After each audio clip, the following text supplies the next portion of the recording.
All right, we're about to dive into a text with a title that, wow, it really stops you in your tracks. The nation-state's original sin.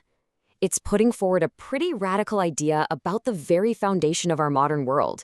And today, we're going to break it all down. The entire argument really boils down to this one powerful claim, that the nation-state has fundamentally broken humanity into pieces. So what on earth does the author mean by that? Let's find out. To really get a grip on this argument, the source tells us we have to go back in time. Our starting point isn't today. It's the world order that was born right after World War II. So, the end of the war in 1945 kicked off this massive domino effect.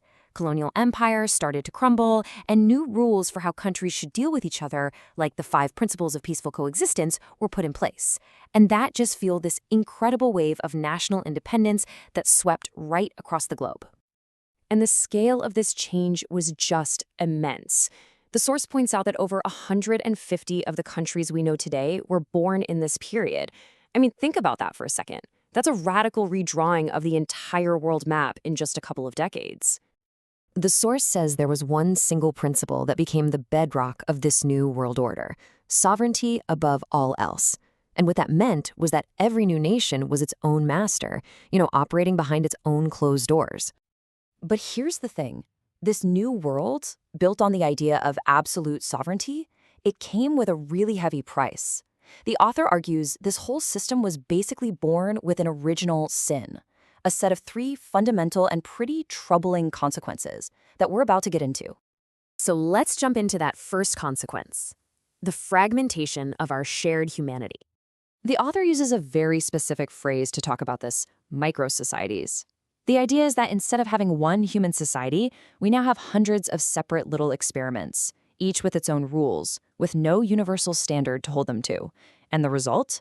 Wildly unequal conditions. And this right here really gets to the core of the contrast the author is drawing. You've got this ideal of a universal standard for all of humanity on one side, and on the other, you've got the reality of our nation-state system, just a patchwork of separate, totally unequal micro-societies. Okay, now for the second consequence. And the source frames this one as something much, much simpler, just pure arbitrary luck.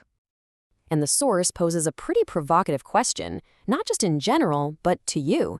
Is your fate determined less by who you are or what you do, and more by the simple, random luck of where you happen to be born?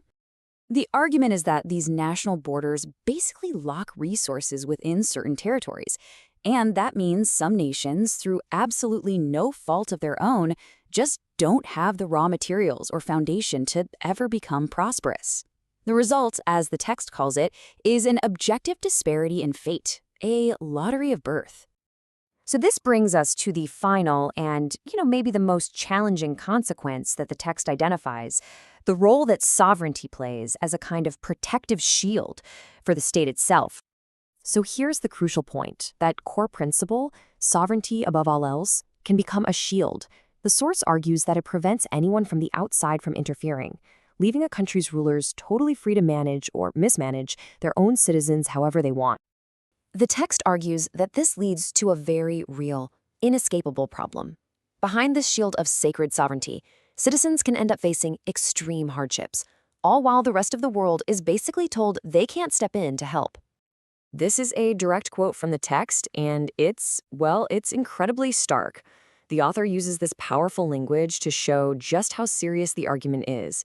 That for some people, the nation-state isn't a protector. It's a prison that only death can free you from. Now, it's really important to understand how the author is framing this whole argument. The text isn't asking you to agree with its conclusions. Instead, it's putting out a challenge to simply observe the world and acknowledge whether or not these things exist. And so this explainer of the source material is going to leave you with the very same challenge the author poses to the reader. It's not about agreeing or disagreeing with the conclusion. It's about confronting a simple, final question. Do these phenomena exist?